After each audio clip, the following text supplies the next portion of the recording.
Welcome to the Genius Factory. Enjoy the video. In this video, I will explain how to make rolls without milk. First, let's gather our ingredients. You'll need about 3 cups of all-purpose flour, 1 packet of active dry yeast, 2 tablespoons of sugar, and 1 teaspoon of salt. For the liquid, we'll use 1 cup of warm water and 2 tablespoons of a neutral oil, such as vegetable or canola oil. Having everything ready makes the process smooth and enjoyable. Now, let's get our hands a little messy. In a large bowl, whisk together your flour, sugar, and salt. Then, in a separate small bowl, dissolve the yeast in the warm water with a pinch of sugar. Once the yeast is foamy, add it along with the oil to your dry ingredients.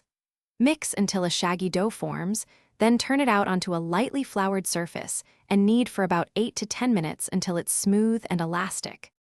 After kneading, it's time for the dough to rest and rise. Lightly oil a clean bowl, place your dough inside, turn it once to coat, then cover it with plastic wrap or a damp cloth. Let it rise in a warm place for about 1 hour or until it has doubled in size.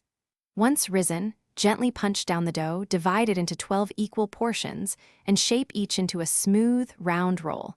Arrange them on a baking sheet. Finally, the moment we've been waiting for, baking. Preheat your oven to 375 degrees Fahrenheit. Bake the rolls for about 15 to 20 minutes or until they are golden brown on top. For an extra touch, brush them with a little melted butter right after they come out of the oven. They'll be soft, fluffy, and absolutely delicious. Don't forget to check the description for a link to the Shark AI Ultra Robot Vacuum and other great deals. Thanks for watching. If you found this helpful, don't forget to like and subscribe.